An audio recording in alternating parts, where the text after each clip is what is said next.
Eu vi rio limpo, eu vi água limpa, eu vi peixinho nadando no Tietê. Nós temos que transformar os nossos rios em rios novamente, porque hoje eles são algo abjeto.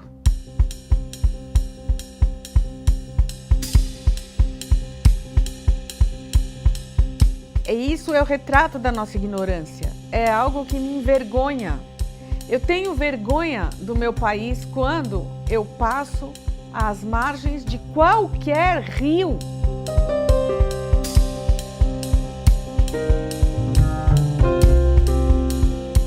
Segundo a Unicef, são mais de 450 mil crianças nas escolas do Brasil que não têm um banheiro.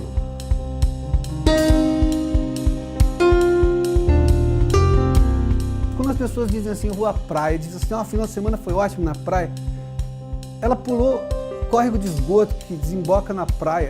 Eu falei, pô, ótimo não foi qualquer coisa, mas ótimo não.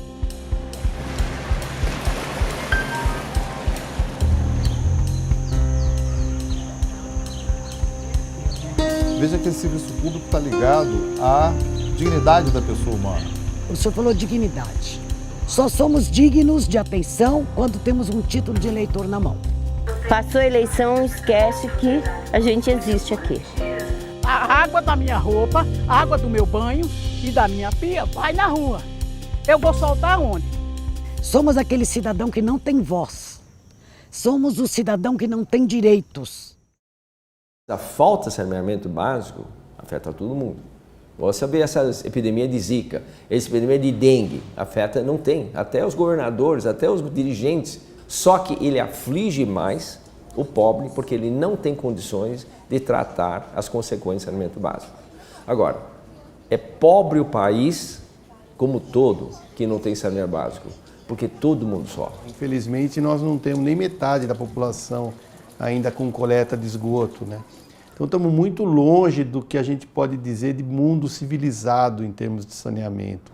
O Brasil teve um avanço urbano, um avanço demográfico e ele teve até um crescimento em termos de infraestrutura urbana, pública nos últimos anos, mas infelizmente o saneamento não acompanhou a mesma taxa de crescimento.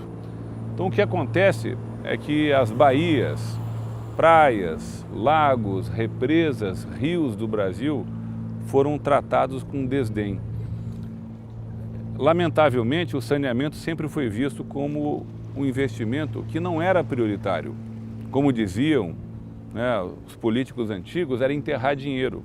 É um serviço público prioritário, é essencial à saúde, à qualidade de vida do brasileiro, é essencial ao meio ambiente. Se desenvolve sem opor nenhum tipo de resistência ao crescimento econômico ou de qualquer ordem que causasse prejuízo à atividade empresarial, à atividade do empreendedorismo, à atividade econômica. Muito pelo contrário, o saneamento ele provoca o crescimento econômico no momento em que há investimento no tratamento, na colocação de rede, no desenvolvimento de novas tecnologias de limpeza de água e de tratamento de esgoto. É um benefício, não só para o meio ambiente, mas como também para o setor privado, para o setor produtivo, para o setor de investimento no Brasil. Não dá para você ter uma cobertura perto de 50% no geral do Brasil de esgoto, isso é um índice vergonhoso. Então, precisa efetivamente que se aumente essa cobertura. Você viver rodeado de fezes e fezes não tratadas, né? Você, na verdade, ingerir fezes, isso é uma coisa muito frequente ainda, com perto de 50% só de esgoto, de rede de esgoto é muito pouco, mais de 30 milhões que não tem acesso à água tratada. Isso é uma coisa que não pode, um país nosso que está em plena ascensão, né, que atingiu o nível de desenvolvimento, né? Porto Alegre tem regiões muito carentes, né? A Vila Dique, né? O próprio Guaíba mesmo, ali, o próprio rio que banha a cidade, ele tem um odor, se a gente for ver, não muito agradável às vezes. Eu fui em locais realmente muito precários, assim, onde as pessoas não tinham banheiros, as pessoas tinham só fossas, né, na rua, aquelas antigas casinhas, não tinha água tratada, não tinha nenhuma espécie de saneamento básico. Em Pernambuco, nós fizemos um projeto junto com a Unicef e a Unilever de construir banheiros em escolas que não tem sequer um banheiro para as crianças irem. Essas escolas são muitas no semiárido brasileiro, que as crianças precisam sair da sala de aula e ir no matinho atrás da escola para fazer suas necessidades. Isso tem um impacto brutal na piora da educação desses alunos, né? A falta de saneamento, para as crianças em especial, resulta numa geração totalmente perdida. A gente deveria prestar atenção para o efeito desse conjunto de problemas ligados à falta de saneamento que leva ao desenvolvimento das crianças. Por quê? Porque a falta de saneamento aumenta o risco dessa criança não crescer adequadamente. A falta de saneamento faz com que a mãe que gera essa criança não tenha saúde adequada, não tenha o seu corpo limpo para gerar um filho nas melhores condições. Meu último filho agora eu tive aqui em casa. Entendi. Ele nasceu aqui, entendeu? Porque fui nos médicos, tudo, mas só que não quiseram me segurar, né? Então eu falei, eu me falei assim, então, se for para nascer, ele vai nascer em casa. Foi justo e feito, ele nasceu em casa.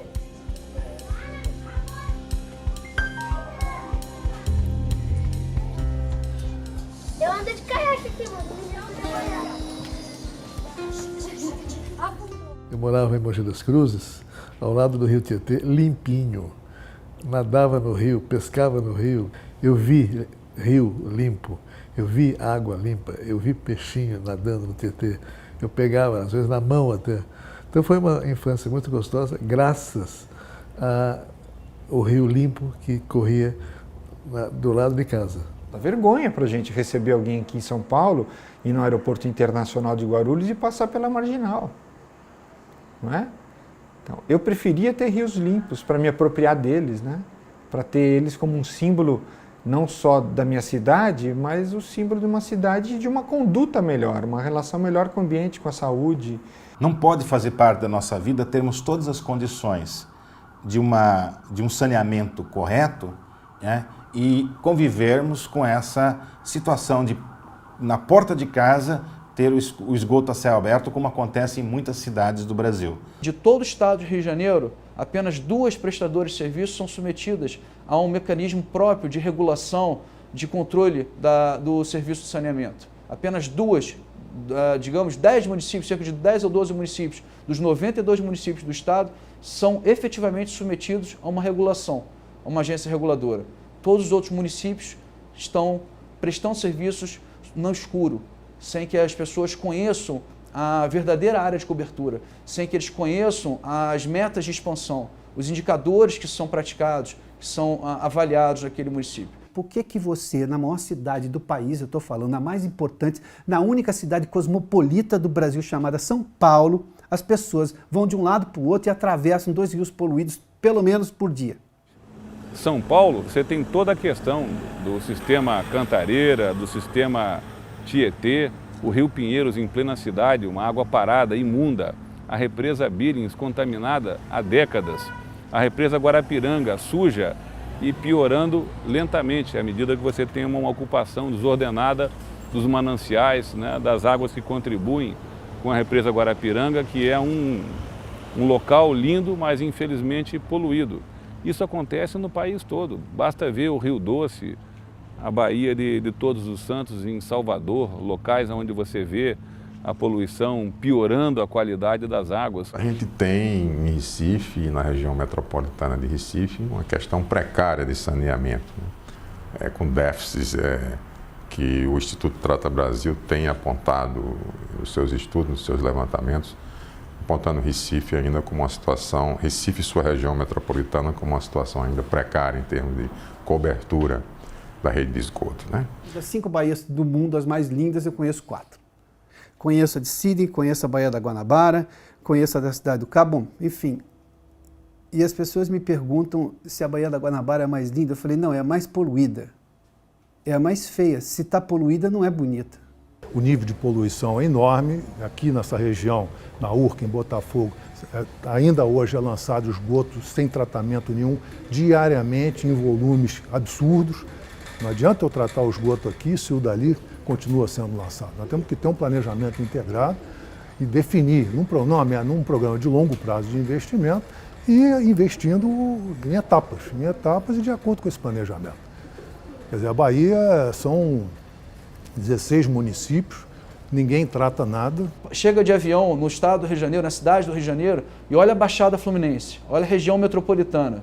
Eu diria que há municípios ali, como São João de Meriti, que beiram a zero de tratamento de esgoto. Beiram a zero de tratamento de esgoto.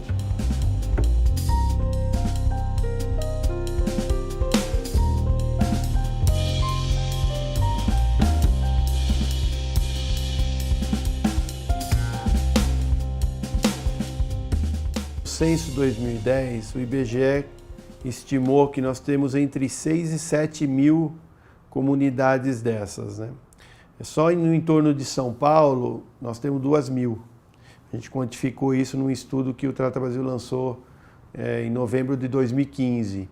Então, é muita gente que mora nessas áreas, né? E essas áreas só conseguem receber saneamento básico, na sua grande maioria, se houver a regularização fundiária. Não temos água encanada. A maioria da população aqui, alguns é água de poço, alguns é a rede clandestina que os senhores filmaram, mangueiras que nós compramos, instalamos e somos ladrões de água, o que é uma vergonha. Então o que a gente está lutando como Trata Brasil é que pelo menos a gente consiga levar os serviços para as áreas já consolidadas, que já estejam instaladas há muitos anos. Sem água elas não estariam ali. Então elas consomem água, geram esgoto e poluem o meio ambiente. Isso acontece 24 horas por dia, 365 dias por ano, e as autoridades insistem em não conversar sobre isso. Eu fui na casa de uma pessoa e ela morava numa região muito precária, né? A casa era de palha-fita, não tinha nenhum tipo de esgoto, encanamento, né? As crianças brincavam ali, tinha lixo junto com animais misturados, assim, e pessoas próximas, entendeu? Não acontece só em regiões mais afastadas, mas aqui no Sudeste, que a gente pensa que é uma região super desenvolvida, né? O meu amigo ali do lado, às vezes na casa dele não tem, né? A mínima condição de moradia, ele está ali vivendo naquela zona que é realmente muito precária. Os coitadinhos que tem um poço como eu ali no fundo, tem água, moço. É 2 canaletinhas d'água, tem água. Mas outras que não tem água, que não tem nada para sobreviver, passa aqui com os baldinhos para ir pegar na casa de um e de outro, porque o prefeito no saneamento da água não pôs.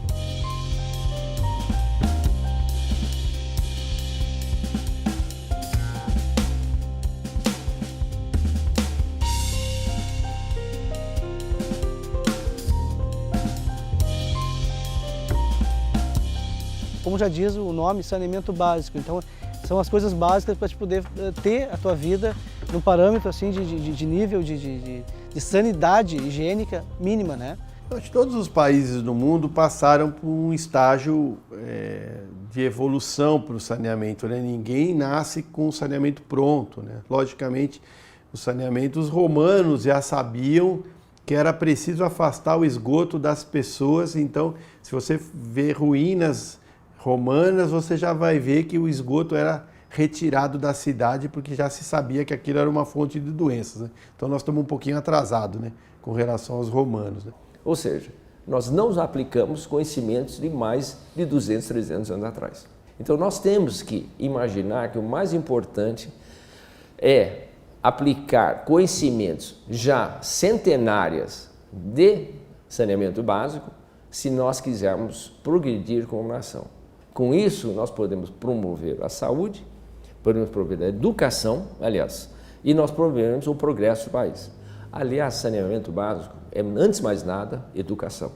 Toda vez que se fala em educação ambiental, as atividades se voltam para a reciclagem, se voltam para a questão do resíduo, e não que isso não seja importante, é fundamental, eu acho que talvez por ser mais tangível, você instituir um programinha de reciclagem na escola e mostrar que a questão da segregação do lixo, da separação é importante e que é fundamental que assim seja, mas que a questão do saneamento seja colocado para gerar um cidadão mais crítico. E educação em saúde não é uma coisa que você faz num episódio único e resolve. Educação em saúde é um princípio que tem que ser trabalhado todos os dias. Os quadrinhos são um grande aliado para a informação sobre o saneamento básico. Lógico, a criança vê uma história, uma aventura, personagens simpáticos, como os nossos, a Turma da Mônica. Eles estão falando sobre aquilo, vai gravar muito mais do que até numa aula, um professor falando sem o apelo de personagens fortes. Uma família bem informada, ela vai ter cuidados, ela vai buscar elementos para cuidar melhor do saneamento, cuidar melhor da água que vai beber, que vai usar na comida, que vai usar durante a vida toda. A responsabilidade é de todos, da população. Não adianta dizer, mas eu não tenho nada a ver com isso, sabe? Esse rio, infelizmente, está morto, mas não foi eu que matei, não foi sim. Todos nós temos responsabilidade perante o que acontece ao nosso redor. A mesma coisa é com o lixo. Saneamento e lixo têm a mesma relação de consciência das pessoas. Desde que fique longe de mim, tá bom. E não é assim. Porque longe de você é onde? Em Marte? Porque se ficar no planeta Terra, é com você que vai ter que ser conversado esse problema. Então as pessoas ainda acham que saneamento é tira o esgoto da frente da minha casa. Leva isso para longe. Longe aonde? Na praia que você vai no final de semana? No rio onde a companhia de água vai pegar água para você, para servir você de água? Ou seja, onde é longe? Você já observou que virou uma cultura no Brasil a questão do gato, a questão de furto de energia, furto de água? Já é cultural isso. Quando eu trabalhava no sistema financeiro da habitação no Ministério Público Federal. Quando eles recebem um apartamento, eles acham que não tem que pagar. Eles acham, eu não sei, essa cultura de tirar vantagem de tudo, sem perceber, não é, que está prejudicando tantas outras pessoas com essa atitude irresponsável. Então, não é cultural só dessa classe mais pobre, não. É cultural de qualquer classe no Brasil ser esperto e burlar a lei. Eu acho que a cultura é uma cultura geral.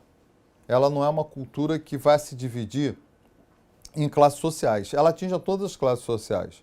Há condomínios de luxo que não se ligam à rede. Isso não é um privilégio de rico, de pobre, etc. Nós precisamos lidar com o conceito de cidadão completo. Ele tem deveres e obrigações. Está garantido no primeiro capítulo da Constituição Federal. Temos direito à água, a morar com dignidade. Não importa que a minha casa é simples. É o que eu pude construir. Não importa que a minha rua não tenha asfalto. Mas eu poderia ter a rede de esgoto, porque vai impedir de doença. Eu poderia ter uma rede de água, porque vai impedir a contaminação da água. Uma das grandes deficiências da falta de saneamento no Brasil tem como causa o baixo envolvimento do cidadão brasileiro. O cidadão brasileiro não fala sobre isso, não discute isso, apesar de ser a infraestrutura mais atrasada que a gente tem. Mesmo nas comunidades mais vulneráveis que a gente visita nos nossos projetos, dificilmente a gente encontra uma comunidade mobilizada para o tema, discutindo, reivindicando. Muita gente acha que aquilo é assim mesmo, sempre foi assim. Eu acho que eles não têm conhecimento, porque quem que assiste a divulgação, quem lê os jornais, quem assiste, essa população passa ilesa, ela não chega a esse conhecimento. Se chegar, ela não capta a importância disso na vida dela. A maioria das sujeiras aqui é dos moradores também, né? E você vê aí, muitos já ajudam, muitos já deviam pegar, joga em casa, joga na porta, e por isso que junta essa sujeira toda que o senhor está vendo aí. Percebe como a causa não é percebida pelas pessoas? Não era percebida há 20 e poucos anos atrás, não era percebida há 40 anos atrás, e não é percebida hoje ainda, não na sua integralidade. E esse é o drama. Acho que tem que ter pesquisa como é feito via Instituto Trata Brasil ou outros institutos de pesquisa, porque sem dados concretos nós não podemos argumentar. Temos que partir de estudos. pesquisas sérias, né, que depois têm que ser divulgadas. Esses dados têm que ser trabalhados. O Trata Brasil, ele é uma organização da sociedade civil de interesse público, é uma OCIP, formado por empresas, por parcerias com entidades acadêmicas, com escolas, com entidades governamentais. Então nós temos tanto empresas que nos apoiam como entidades que nos apoiam ligadas à área social, à área infantil, à área do terceiro setor. Então nós trabalhamos em rede para atuar no Brasil inteiro, né? Nosso principal objetivo é mobilizar a sociedade para o problema da falta de saneamento, porque a gente quer que o cidadão entenda melhor o que está acontecendo e cobre providências. O Instituto passou a ser reconhecido como fonte da base de dados para o saneamento, que a gente não tinha.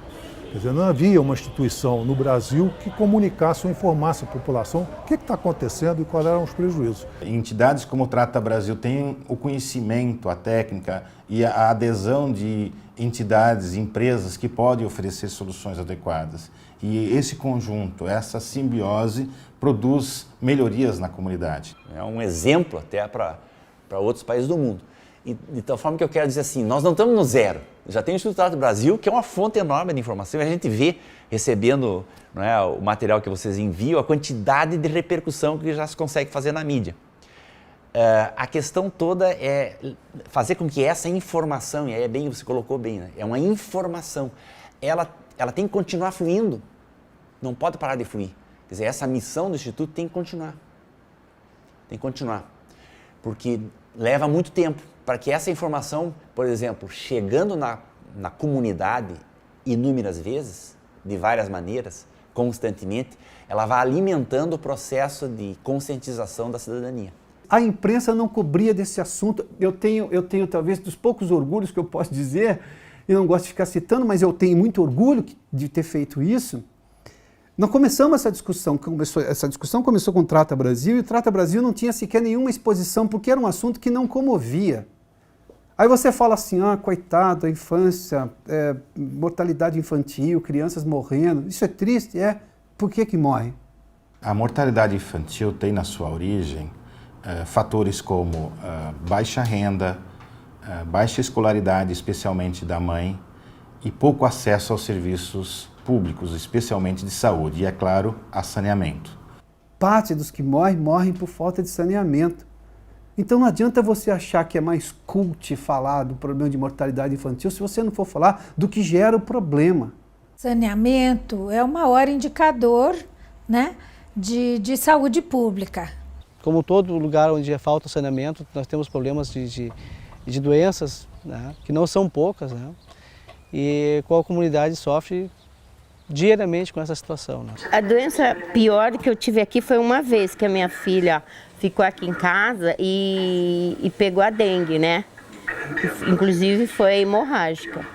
Então, historicamente, a falta de saneamento básico sempre foi muito ligada a problemas na saúde pública, isso no mundo inteiro. Então, a Organização Mundial de Saúde fala disso há décadas, existem centenas e centenas de estudos correlacionando lugares sem saneamento com várias doenças. As mais tradicionais são as diarreias, as doenças gastrointestinais, os problemas de pele, esquistossomose, leptospirose, que é doença de rato. Uma época que eu trabalhava no curso de medicina na Universidade do Estado do Amazonas, eu fazia um trabalho com meus alunos e eles iam na periferia de Manaus. A periferia de Manaus são áreas que a cidade cresce em direção à floresta. E são áreas de infraestrutura assim, muito precária. E os meus estudantes lá, eles iam motivados a fazer uma pergunta para as pessoas. Era assim, o senhor morador aqui desse bairro, né? O senhor teve alguma doença no último ano? E eles diziam assim, não tive nenhuma doença neste último ano. E malária, o senhor teve? Eles diziam, malária tive 2. Não é? Isso é muito interessante, né? A malária também é uma doença relacionada a uma condição de precário saneamento ambiental. E a gente nota que isso começa a fazer parte da rotina de vida das pessoas, de se entenderem naquele local, que ali se vive assim. A falta de saneamento já trouxe doença para o senhor e para a sua família? Graças a Deus, não. O senhor conhece pessoas que tiveram esse problema aqui? Não. Não?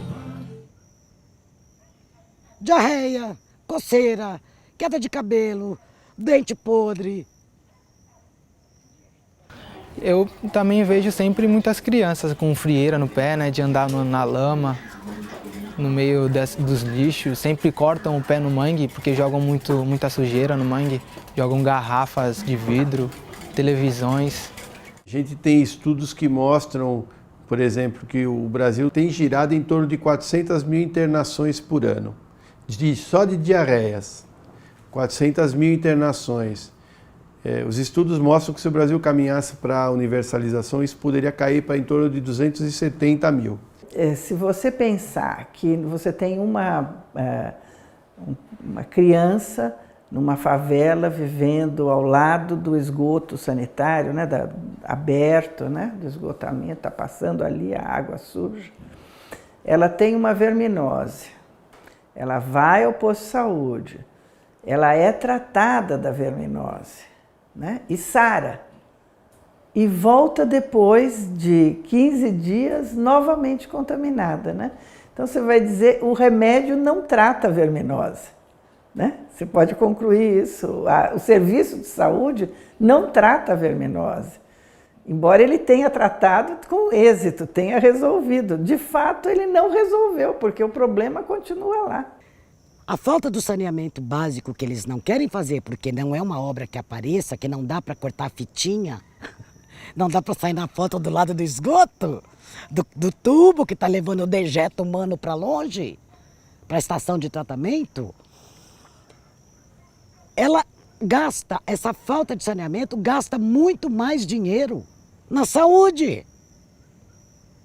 O custo em termos de saúde, em custos em termos de perda de dinheiro, o custo em perda de dias trabalhadas para qualquer das camadas sociais é assustador por causa de falta de saneamento básico. Nós temos um ditado: R$1 aplicado no saneamento básico economiza R$100 em termos de problemas futuros. De modo que nós temos convicção hoje de que o saneamento é extremamente importante. O investimento em saneamento, ele acaba conseguindo reverter uma situação de degradação e de doença mais rapidamente do que qualquer outro tipo de intervenção. Mas não é importante. O importante depois é fazer um hospital. Não tem saneamento, mas vamos fazer um hospital que vai ter produto importado e não vai ter médico suficiente. Não vai ter leite suficiente. Estamos em 2016, ainda tem obras não executadas oriundas de 2007, 2008, com dinheiro sobrando. Então, fazer isso acontecer já se torna um problema, na minha opinião, da justiça. Nós temos muitos municípios inviáveis, né? É um ímpeto de criar município, e você cria município repartindo e faz... E não tem viabilidade. Inviável por quê? Porque não tem sequer a pessoa competente para entender o programa, né? E isso é formada para entender o programa. É complicado isso mesmo. Então, eu acho que não pode pedir auxílio, não pode pedir empréstimo porque não sabe como pedir o empréstimo. Então, são coisas difíceis de trabalhar, né? Eu acho que esse é um problema. Tem a ação de improbidade, não é? Que realmente ela intimida muitos prefeitos. E o que surge? Adiamentos e mais adiamentos dos planos que eles deveriam implementar, no caso dos aterros sanitários que deveriam implementar no lugar de lixões, e assim vai. Eles conseguem inserir numa legislação a prorrogação desses prazos salutares e que acabam prejudicando a eficácia dessas políticas. Bom, nós podemos sim exigir das prefeituras, por exemplo, que façam saneamento. O poder público ele tem obrigação disso e ele pode ser processado por não fazer. Ocorre que muitas vezes um prefeito ou mesmo um secretário municipal, ele não tem informação suficiente de como proceder para realizar as licitações ou para providenciar esse saneamento, e ele faz alguma coisa errada e o Poder Judiciário e o Ministério Público acabam embargando a obra. Se você perguntar e sair daqui, perguntar para qualquer gestor, até na área, vamos para a área de meio ambiente, vá na Secretaria de Meio Ambiente, Estado de Meio Ambiente, e pergunte qual é, de fato, a área de cobertura de serviços de coleta de esgoto e tratamento no Estado. Eles vão dar dados de 2013 ou 2014 dos NIS, mas eles não conhecem, de fato, a realidade. Mas eu também acho que não é só questão dos gestores. Eu acho que o Ministério Público também tem um papel extremamente importante a contribuir nesse sentido. E exigir desses gestores que cumpram o seu papel de atender a essas necessidades da população que são básicas. A primeira medida que o promotor tem que ter para a promoção do saneamento é se interessar, se dedicar ao assunto, compreender a problemática, para que possa tomar medidas, ações, interferências nesse arranjo que sejam úteis para a promoção do saneamento, que sejam úteis para a universalização. E não apenas, de momento, impensadas, que não contribuam de fato com a solução do problema. O promotor deve participar das discussões locais o tempo inteiro porque ele é obrigado a acompanhar o plano de saneamento e de estar completamente atento ao que a sociedade está discutindo acerca de tão importante tema. Aliás, é direito de participação da sociedade saber também qual o teor das investigações que são tidas pelo Ministério Público, porque, em regra, essas investigações e os inquéritos civis, de forma geral, são públicos. Então, qualquer um pode ter acesso ao que o Ministério Público está produzindo como prova nesse inquérito civil.